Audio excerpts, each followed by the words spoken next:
बांगलादेशमध्ये हंगामी सरकार स्थापनेच्या हालचालींना आता कमालीचा वेग आलेला आहे। लष्कर प्रमुखांच्या नेतृत्वात ढाक्यामध्ये आज एक हाय व्होल्टेज बैठक पार पडणार आहे। या बैठकीसाठी बांगलादेशमधले सर्वपक्षीय नेते उपस्थित राहणार आहेत आणि अंतरिम सरकार स्थापन करण्याच्या अनुषंगाने या बैठकीमध्ये काही महत्त्वाचा निर्णय घेतला जातो का हे पाहणं सुद्धा अत्यंत महत्त्वाचं असणार आहे। बांगलादेशमध्ये हंगामी सरकार स्थापनेच्या हालचालींना वेग आलेला आहे आणि या अनुषंगाने लष्कर प्रमुखांच्या नेतृत्वात ढाक्यात महत्त्वाची बैठक होती आहे। आणि या संदर्भातली अधिक माहिती आपण जाणून घेणार आहोत। सोमेश कोलगे आपले प्रतिनिधी आपल्या सोबत आहेत सध्या। सोमेश, बांगलादेशमध्ये एकीकडे हंगामी सरकार स्थापनेच्या हालचालींना वेग आलेला आहे। लष्कर प्रमुखांच्या नेतृत्वात ढाक्यात महत्त्वाची बैठक होणार असल्याचं समजतंय। सोमेश, काय नेमकी अपडेट?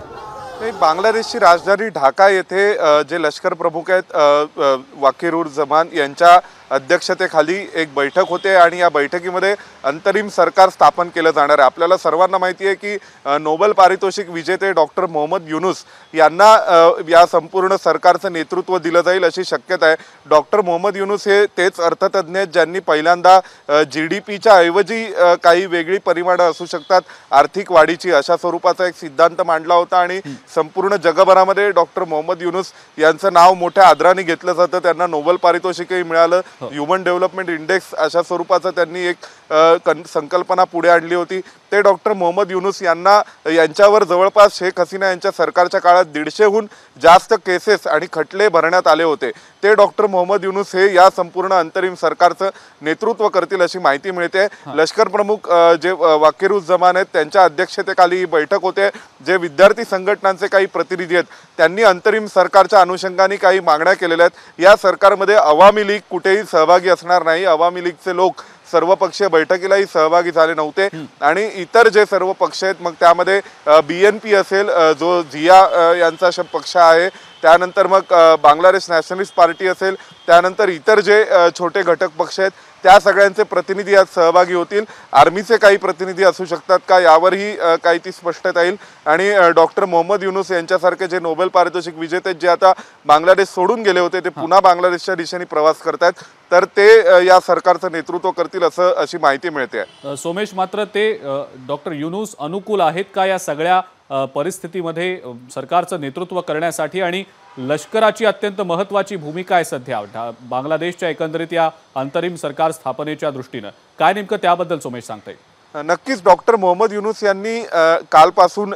जेव्हा बांगलादेशमधून शेख हसीना यांनी काढता पाय घेतला त्यानंतर मोहम्मद युनूस यांनी अनेकांना मुलाखती दिलेल्या आहेत। त्यांनी हे स्पष्टपणे सांगितलं सुद्धा की ते खरं तर बांगलादेश सोडून बाहेर निघून गेले होते। त्यांच्या विरोधात 177 केसेस या बांगलादेशमध्ये दाखल करण्यात आल्या होत्या तर ते आता पुन्हा बांगलादेशमध्ये परत आहेत। कदाचित जर अंतरिम सरकार स्थापन करण्यात आलं तर त्या सरकारचं नेतृत्व डॉक्टर मोहम्मद युनूस करू शकतात आणि ते जवळपास तयार सुद्धा आहेत हे सगळं करण्यासाठी, कारण शेख हसीना सरकारच्या विरोधात उघडपणे भूमिका ही मोहम्मद युनूस यांनी घेतली होती आणि अनेकांचं म्हणणं आहे की त्यांनी भूमिका घेतल्यामुळे त्यांच्यावरती अशा स्वरूपाचे गुन्हे दाखल करण्यात आले। दुसऱ्या बाजूला शेख हसीना यांच्या सरकारचं असं म्हणणं होतं की मोहम्मद युनूस हे फॉरेन विदेशी देशांचे हस्तक झालेले आहेत आणि त्यांना आश्रयही युकेने दिला होता। तर त्यांनी जे मध्यंतरी एक स्टेटमेंट केलं होतं की व्हाईट ख्रिश्चन कंट्री। आपण जी माहिती दिली त्याबद्दल धन्यवाद। तर डॉक्टर मोहम्मद युनूस नव्या हंगामी सरकारचे मुख्य सल्लागार असू शकतात की काय अशी देखील आता सध्या चर्चा सुरू आहे, कारण डॉक्टर युनूस यांनी मुख्य सल्लागार होण्यास सहमती दिल्याची माहिती मिळतेय। द डेली स्टार या वृत्तपत्राच्या हवाल्यानं ही माहिती सध्या समोर येतेय।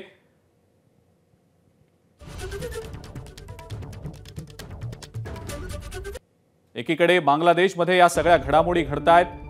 डॉक्टर मोहम्मद युनूस हे नव्या हंगामी सरकारचे मुख्य सल्लागार होऊ शकतात की काय अशी जोरदार चर्चा सध्या होतीये आणि डॉक्टर युनूस यांनी सुद्धा मुख्य सल्लागार होण्यामध्ये सहमती दिल्याची माहिती मिळतेय। ABP माझा, उघडा डोळे बघा नीट।